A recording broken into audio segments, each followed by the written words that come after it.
Hey, this is Kat from Red Mountain Shaman, and I share shamanic wisdom through dreams, visions, nature, synchronicities, intuition, channeling, art, music, photography, and shamanic journeys. Welcome back to my channel. In today's episode, I will be sharing the energy I received about the April 8th, 2024 eclipse, as well as a spirit animal that goes along with that I encountered this week, what I saw in meditation, and a channeled message from Sitting Bull, who is one of my ancestral spirit guides. At the end, I will share an oracle card that Sitting Bull chose that clarifies and confirms the message, so stick around for that. So to start with, as I was meditating earlier in the week, I was shown the blue beings in the movie Avatar. I kept hearing Avatar 2, Avatar 2. So I ended up renting this movie to see what the spirit wanted me to know about this, and it had been a long time since I saw the first Avatar movie, so the plot was a little lost on me.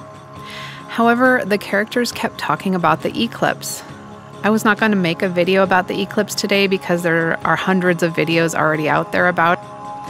But as this film came to an end, the eclipse was a major part of the story.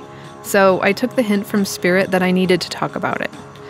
In this movie, Avatar: The Way of Water, a battle between what seems to be man's technology and the natural organic way of life ensues, and it climaxes during an eclipse. After the eclipse is over, there is a reunion of the family who has battled for their natural way of life that is in harmony with the earth.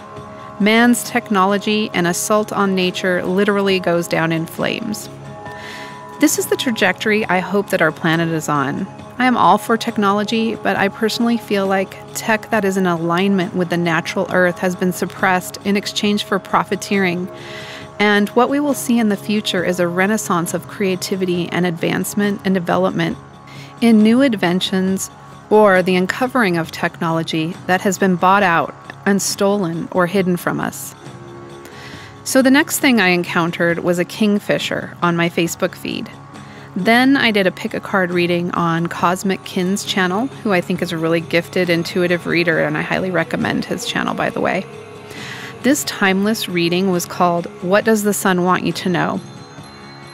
During the reading of the card I picked, he pulled a bird book out and opened it to an owl, which is what Spirit has told me is my totem of totems.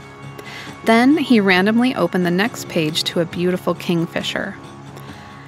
I have also been visited by the kingfisher many times over the past few years while I'm near the river where I live. First Nations believe that kingfishers promise abundance, prosperity, and a new warmth of love that is about to unfold in your life. They also symbolize balance, adventure, and freedom. But I will ask Sitting Bull if he wants to expound on this and what his perspective is about this month's eclipse, as it is in Native American culture a time of reverence, spiritual renewal, and deep reflection. And this is what he said.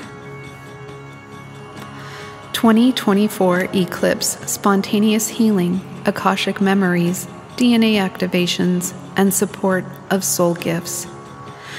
I am visited by Sitting Bull in my mind's eye, and before he speaks, he is shifting back and forth between a blue angelic being with giant beautiful wings and an image of his Native American earth incarnation.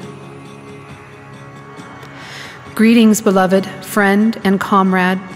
I greet you in the light and everlasting love of the Great Spirit, Creator of all that is, Creator of the universe, Creator of the stars and heavenly bodies. At this time on earth, there is a great shift occurring, as you know. The eclipse was traditionally known in Native Indigenous culture as a time of rebirth, and it is indeed a pivotal moment of rebirth for those who are open to this energy. I speak to you this day as if we were one, and my energy flows through you as we exchange thoughts and words. The energy of the Creator flows through all things, thus we are indeed one with all beings. As humanity begins to move into their awareness of this oneness, more unity will ensue.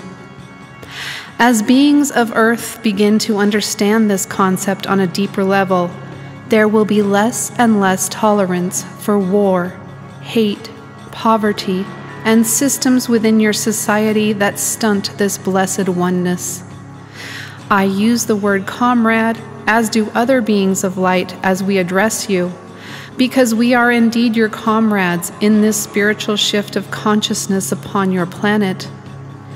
The beings of light are working alongside you at this time to join forces as warriors to restore the balance of Mother Earth with freedom, justice, and ultimate love and oneness. This is a process, of course, but this process will make a critical turn this year. The energy of the eclipse will bring further codes of light and awareness that many will be surprised about. Downloads and packets of information will be given to many who are ready to see truth and bring in the consciousness of their forgotten DNA. As your dormant DNA slowly begins to reactivate and awaken within you, you will have memories come back to you from the akashic field where all history and experience is held as the cosmic intelligence that can be accessed by those who are vibrationally in alignment with it. This awakening may cause spontaneous healing for some, as well as incoming guidance that will assist you in moving deeper into your purpose and life plans for this incarnation. Those who have an open heart center and are living their lives as a heart-centered being may also be shown new information through their spiritual senses and abilities. The kingfisher visits you as a symbol of self-sustenance, as he freely gains his food as a gift from Mother Earth and sustains his life from the talents of fishing that the Creator has blessed him with. You, as a creator being, are also gifted with talents and abilities that are unique to you, and these talents will become more supported by the heavenly realms as darkness and enslavement continues to leave the planet. Many people have been so conditioned to work to survive rather than to create to sustain that they have forgotten what it is to be in complete alignment with their true innate gifts. You, my dear, have pursued your innate gifts of art, music, beautification of your environment, mediumship, and healing, despite the lack of sustenance or financial reward. So you are already in alignment with your gifts. You have already exchanged financial reward for true expression of the self. What I want to express today is that as society begins to pivot, moving into your innate gifts will become easier. People will begin to be able to sustain themselves with these gifts with greater ease. We ask humanity to dig deep into your heart and soul and work on discovering what makes your heart sing or skip a beat with the prospect of doing that thing that you love for sustenance rather than a so-called necessary job in order to pay the bills. Expect more incoming support for the rebirth of a new society.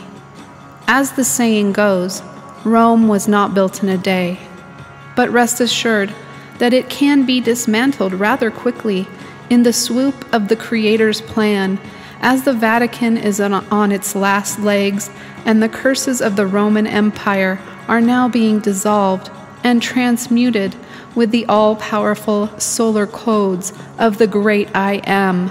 The Alpha and the Omega will not be hindered or stopped, as it is the greatest force beyond all other forces. When one is not in alignment with this force, one has no leg to stand on, as they are working with lesser forces that can never overpower the one true Creator. And so it is, and so it will be. I am Sitting Bull, he who continues to soldier on with my comrades of light for the sovereignty of all. Aho! Thank you, Sitting Bull, and thank you also for the healing that you gave me last night. I saw him last night, and he was sending me this beautiful rainbow energy along with this beautiful white rainbow dragon. And I just felt the energy flowing within my body, and it was just a really beautiful feeling. And the card he picked today is from the Spirit of the Wheel meditation deck by Linda Awashina. And the card is called Ripe Berries Moon. The keywords to this card are life lessons, victory, courage. And here's the prophecy of the card. Survival is the theme of the Ripe Berries Moon. No matter what hardships life has recently handed you, this moon signals victory over adversity. Past issues resurface because Spirit knows you are now equipped to deal with them. Truths avoided only resurface at a later time. Confront the lesson and release the burdens that stand in the way of your personal fulfillment. Those born under a Ripe Berries moon have a very masculine approach, which comes across as incredible strength and stamina. This moon encourages you to explore your softer feminine side deep within and bring your emotions to the surface. Face them with open, nurturing heart and express them with the strength and stability of the Ripe Berries moon influence. When you find this balance, you will feel an emotional calm and will be able to hear the voice of your intuition. You will have the strength and courage to accept an abundant life for yourself. Set an example to others who look up to you. Owning your power comes from accepting and creating abundance through gentle perseverance and strength of will.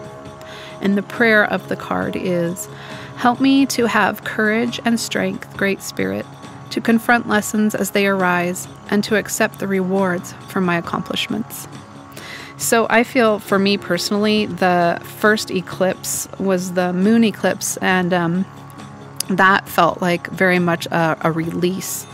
And he's saying in this card, release the old, feel your emotions, let go of this old baggage. And then I feel like this upcoming eclipse tomorrow is more about receiving and accepting an abundant life and opening up a new life path for yourself after you've released all this old stuff. So that's part of the energy that I feel is going on with these eclipses as well. If you like your own channeled message or energy work or oracle card readings or other healing services, please go to my website, redmountainshaman.com, to learn more. And please only text me for booking sessions. I only book sessions through texting, so go on there and you can get my number. I'm sending you all love until our next episode. Take care.